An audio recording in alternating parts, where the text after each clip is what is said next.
Hello everyone. Today I've got a story for you. A story that will touch your heart and maybe open your eyes. It's about a man who always wanted to be right no matter what.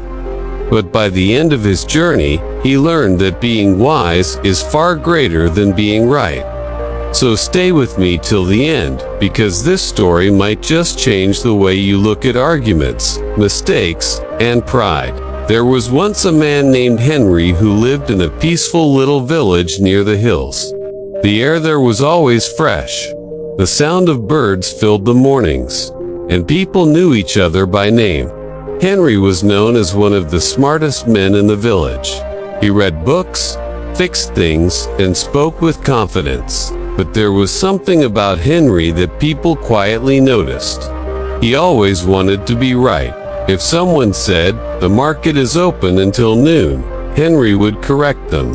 "No, it closes at 11:45. If someone gave advice, Henry would say, "That's not the best way.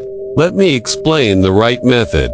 He didn't mean harm. He just believed that truth must always be spoken, immediately, directly, and completely. But he never realized that truth without kindness can sound like pride. One sunny afternoon, Henry sat outside the tea shop with his friend David.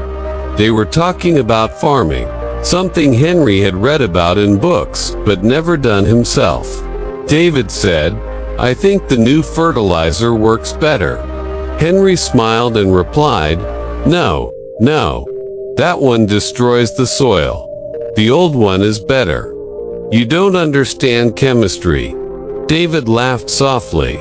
"Maybe you're right," he said, ending the talk. But that night, he told his wife, "I love Henry, but sometimes I just wish he would listen."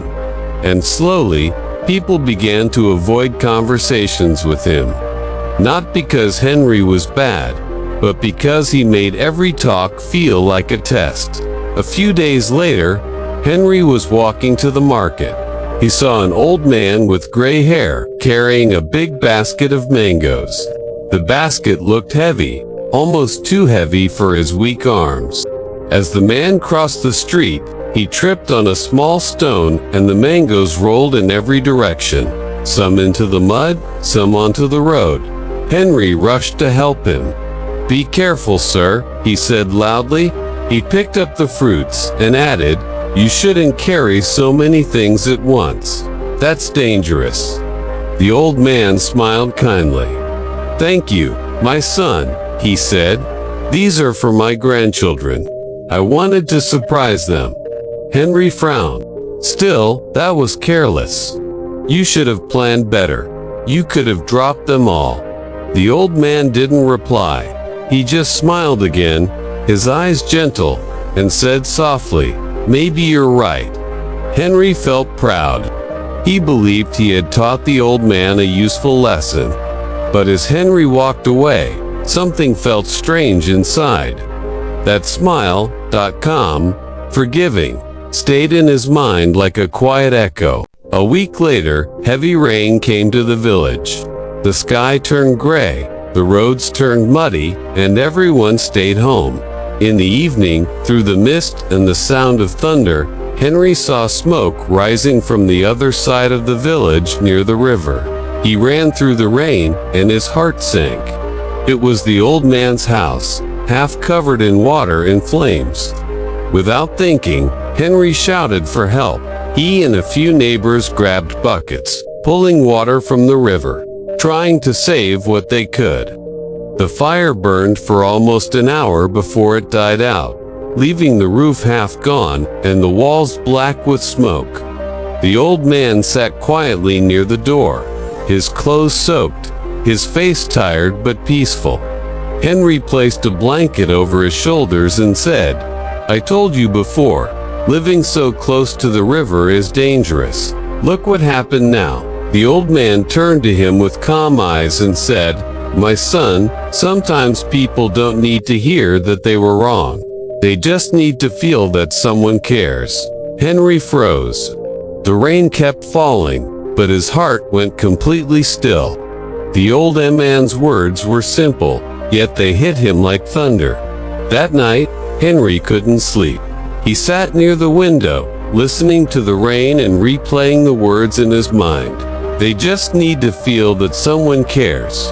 He realized that his entire life had been about proving he knew more, proving he was right, proving that others were wrong. But what did it bring him? Loneliness, silence, distance. He remembered his sister crying once when he corrected her in front of their family. He remembered the baker avoiding his opinions. He remembered David's forced smiles during conversations. And he whispered into the darkness, "I don't want to be right anymore. I want to be wise." Tears rolled down his cheeks, not of regret, but of awakening. He understood that being wise means knowing when to speak, when to listen, and when to simply be kind.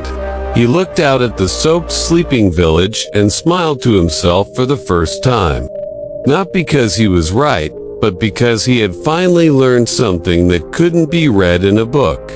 From that day, Henry began to change quietly, humbly.